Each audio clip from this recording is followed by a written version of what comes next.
Extra special warning. Our hosts do no research and preparation for these movies. They are just two cynical douchebags. They think just because they have 10 years of bad TV under their belts, they are qualified to review these horrible movies. Hey everybody, Burn Gutter here, and we are here with another one of the worst movies on Netflix. And we're not screaming too loud because it's 8 o'clock in the fucking morning and we're doing this. Try not to wake his neighbor. Because of, like, you know, circumstances, Bert had to come over at 8 o'clock, no, like 7 o'clock in the morning so we could watch this fucking movie and then film this. We're doing this butt crack early. If you don't believe us, coffee, he's drinking coffee, not beer. Even I have a limit. I can't drink beer at 8 o'clock in the morning. My circumstances is that I have a 3-month-old that I have to juggle. Yeah. You know. And you guys are too poor that, you know, you can't. We can't. Nobody can stay home with the baby. Yeah. You know. So. Nowadays, nobody can stay home for shit. So now you got to juggle schedules and everything. Yeah. So you both are working, and people, they don't need to know this. It doesn't fucking matter. Truth, though. It is, but do they really care about your fucking life? My backstory, having to deal with the fucking baby and your woman working and you working and all this stuff. Do they really care? Why are we still fucking talking about it? We're talking about this week's movie. If anybody wants to hear about our backstories, let us know. Nobody cares. Nobody cares. Anyway, we are watching this week, or we have watched this week, Icetastrophe. Icetastrophe. You would think it's an asylum movie, but it is not. No, mine is fucking well. No. Because asylum formula is fucking same thing. Because asylum, you can tell asylum, they're just doing it for the money. You can just feel the grubby hands of asylum. Just be like, give me money, give me money. We're gonna make this subpar product with no money and make lots of money. The people that made this, you can feel that they wanted to make this. They weren't just making it to make money. I guess. It wasn't good. It was fucking bad, but you can still tell there was some love behind it.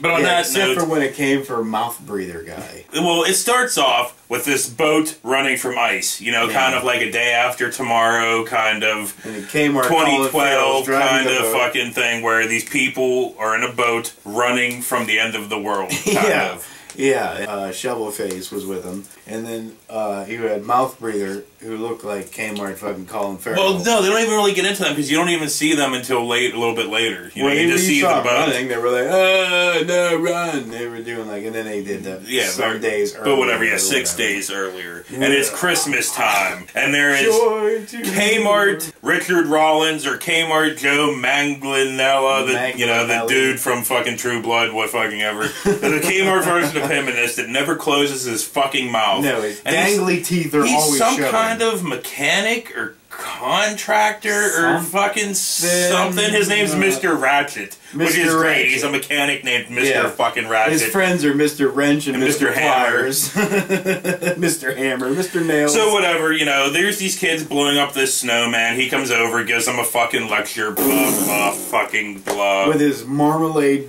greased back hair. And then, you know, like I said, it's Christmas time, and there's this chick scientist that's sitting there, like, researching a little white blip on a screen that turns red and then back to white, and he's like, oh, this is it. This is the scientific discovery of our lifetime, blah, blah, fucking blah. Cut to like, sure it is. A fucking iceteroid flying through space. You're like, uh-oh, that's going to hit Earth. That's going to cause the Icetastrophe. Oh, yeah, you think? But whatever. We cut to a Christmas town celebration, you know, like all these people in the town square. There's people dressed like Santa Clauses everywhere. There's one of those fucking floppy fucking hair things. With fucking Santa mustache like this. But it was like, it had tusks. It didn't even have a mustache. It had tusks. It was fucking weird. Yeah. And I was like, where the fuck's Ellen Brody? That's what this reminded me of. Fucking Jaws 4. Like the beginning. I was ready to see a dude in a boat go out in the fucking dill and fucking get his arm bitten off. Yeah, where the hell is, what's his name? Mario Van Justin Peebles? Long, yeah. Oh, it's a tusk. Yeah. And then we cut to this Kmart Twilight kid that looks exactly like you should have been in Twilight. He was all pasty and nose all bent down like he was weird, but he looked like he should have been in Twilight. Yeah. And he has his girlfriend, this just generic blonde chick. Nothing really, anything to say about her at all. She was just generic as all fuck. Mm-hmm. Pretty much. Yeah. She was like ice cream cone of vanilla soft serve, just plain and bland. Plain and bland. No sprinkles. No Nothing. Nothing. Not even a cherry. No, nothing. So whatever, they see the ice droid flying through the sky. It blows up. A red half goes flying one way, and a blue half goes flying another way. Right. Blue half comes near them. Well, yeah, near the town. Near the town. So the best part about it though is that the fact that everybody, especially Mouth Breather, fucking douchebag, you know, Kmart Richard Rollins. Kmart Richard Rollins. The whole time he has the same look in his face. No matter what happens, you know, he's just like the fucking thing explodes and he's just like. And I mean, he wasn't the worst actor, you know, but he just had no emotions. Run. Get away. You know, like, and I love his relationship with his son. His son comes in like, Dad, there's Icetastrophe. Well, his dad just like, it's okay, son. Yeah, run along and play. You know, it's like, what the fuck? So yes, everything starts freezing. Except for most people. Yeah. Basically only one person froze and a whole bunch of cars froze. Right. So yeah, like there was like this wave of ice. Not like a wave like water wave, but kind of just like, you know, like everything's freezing. Yeah. Ice, wind, waves, sonic boom being blown around by fans is fucking touching. But so yeah, everything freezes. Then like Kmart Joe Manganiello or whatever wakes up, and then like there's this politician douche. He wakes up, and all kinds of people wake up except for there's one kid that's frozen. So this fucking Santa Claus dude dressed up like Santa Claus goes touches the kid. He freezes. He's like, "Help me!" And the politician douche is like gone. Yeah, but like he had this look on his face the whole time. He's just looking at him like, can I run away now? So now icicles are falling from the fucking sky, and people are running around fucking chaos. Cops are getting pierced and shit. And Kmart, whatever the fuck you said, he gets, you know, Mouth Breather gets in the fucking car. The car freezes, and he can't get out. He can't get out. And then it cuts to the politician in an ambulance, and they open the door, and it's with Richard. It's Kmart Richard Rollins. Yeah. It's like, how the fuck did he just get out of the truck that he was just stuck in? Never mind, moving the fuck on. Fucking fucked that up somehow. So whatever, everybody goes to like this hospital / clinic, and they're all like hiding out there. And now the Kmart Richard Rollins is now in charge now because he's right around giving everybody orders, and everybody's like, okay, thanks, Mr. Ratchet. Yeah, right on that. Yeah, but he always has the same look on his face, you know, always same look, and it fucking bothers the shit out of you. He's, you know, duck down, get some blankets. I'm going outside. Well, yeah, he does. Like, wait a minute, isn't there an Icetastrophe thing that is fucking freezing everything on contact? No, but somehow he's right in the heart of it. Well, he's got his sleeves rolled up, right? You can't see anybody's breath. Supposedly, it's freezing. Nobody's feeling the effects of this. They're just walking around like. Well, because he goes out to, I don't know, look for his son or fucking something. I don't fucking know. He goes out to look, so he's running from the ice in a car. He fucking sees the scientist chick on the side of the road. He stops, picks her up. Sounds like Christian Bale for his. And then they fucking drive away from the fucking ice again, right? Yeah. They drive, and then there's water. So they're like, fuck, we can't drive anymore. So they get out of the car, they get into the boat, and that's where the beginning of the movie is. Boat has keys and everything. Yeah, they're driving the boat away from the fucking ice, and they're like, oh crap, we ran out of water. So they get onto the land, get out, and run from the ice. Well, the great thing was that the ice wall was going about 100 miles an hour. Yeah. They were like, yeah, he had it full bore. And then they get to the island, they get out of the boat, and they're like, oh. Yeah, but then they start running. They start running some more, but then it cuts back to the clinic scene. But then it cuts back to them, and they're on top of this fucking mountain, and fucking they're fine. And they're skiing. And it just like they just find skis. Yeah, they out find of nowhere. skis and a snowboard out in the middle of fucking nowhere in this fucking outhouse. You mean like the chick had a snowboard? No, the chick had a snowboard. She did? And he was on skis. Yeah. Where the fuck are they getting this shit from? The outhouse. There was a fucking outhouse. An outhouse? It wasn't an outhouse. It looked like an outhouse, but it was some kind of fucking little building. Oh, so they had shit in there, like all that. I guess so. Whatever. So whatever, moving on.